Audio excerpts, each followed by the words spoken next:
Buone stelle da Radio.0, la miglior radio del Friuli Venezia Giulia. Ben ritrovati a tutti amici delle stelle, un nuovo giovedì accompagnato dall'oroscopo di Radio.0 e tutte le ultime novità del giorno. Inizia subito quindi il nostro viaggio tra i 12 segni e partiamo dall'Ariete. Giornata forse non leggerissima la vostra, ma il sestile lunare con Giove si rivelerà come un balsamo miracoloso per lenire ogni ferita. Siete a un varco, ma non sapete quale direzione seguire per via dell'opposizione Luna-Mercurio. Ora tocca a voi scegliere. Toro, occhio al portafogli, soprattutto se avete provato a spremere più del dovuto certe situazioni. Venere opposta a Urano non vi protegge dai rischi. Cercate di non strafare o potreste rovinare una situazione. Semplicità prima di tutto e amore per la libertà. Gemelli, non rifiutate un'offerta che potrebbe rivelarsi molto interessante, magari non nell'attimo presente, ma sicuramente entro brevissimo tempo. Prendete la palla al balzo quindi, o qualcuno potrebbe tentare di fare il furbo e approfittarne senza ritegno. Cancro, confusi in mattinata dalla quadratura lunare, non riuscite ad essere del tutto decisivi in un momento in cui forse avreste dovuto esserlo pienamente. Avreste desiderato un elogio infatti, ma vi tocca un bel rimprovero, non prendetevela però per così poco.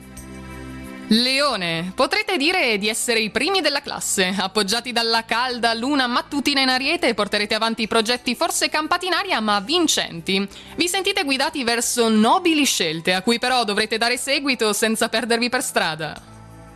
Vergine, qualcuno vi restituirà quanto doveva e aggiungerà anche gli interessi. Non prendetevela per un lieve ritardo se tutto andrà poi a buon fine. Il fine giustifica i mezzi? Non sempre, in quanto dovreste fare i conti con le conseguenze delle vostre azioni. Bilancia, meglio evitare per oggi, se potete, conti complicati o problemi a trabocchetto. L'opposizione lunare infatti con Mercurio rallenta i vostri riflessi in giornata. L'ombrosità di un pensiero vi si legge in faccia, perché non farvi aiutare dalla vostra dolce metà? Scorpione, emotivamente parlando potrebbe essere un giovedì molto impegnativo a causa dell'opposizione di Venere con Urano. Moralmente siete un po' giù, non riuscite a comunicare infatti le vostre difficoltà nemmeno a qualcuno che potrebbe invece darvi una preziosa mano. Sagittario, nella creatività state dando il massimo grazie alla luna ancora in transito al mattino nel segno amico dell'Ariete. Continuate a impegnarvi a fondo comunque. La meta non è lontana, mantenendo un buon passo per non farvi superare dai furbetti ce la farete. Capricorno, se qualcuno tenta di mettervi bastoni tra le ruote gli renderete pan per focaccia. Con la quadratura della luna Plutone non si scherza. Con il vostro partner provate ad essere almeno un po' più morbidi o potrebbe non sentirsi del tutto a suo agio. Acquario, sarete ottimisti in giornata anche laddove gli altri vedono ben poco di roseo. Merito del sestile lunare con Giove, la realtà vi sembra tutta rose e fiori.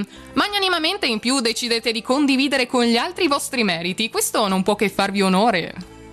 E chiudiamo infine il nostro viaggio del giorno con i pesci. Vi siete già guardati le spalle, ma cercate di non farlo in continuazione, non avete nulla da temere in fondo, soprattutto se avete seguito rigidamente le regole. Non sedetevi troppo sugli allori, dopo una piccola scalata ora dovrete affrontare la vera cima. Ed è tutto quindi anche per questo giovedì dalle nostre stelle di settembre. Noi ci ritroviamo domani per continuare a seguire insieme tutte le ultime novità del giorno. Intanto una buona giornata a tutti e naturalmente buona fortuna! Radio.0, La miglior radio del Friuli Venezia Giulia. Radio.0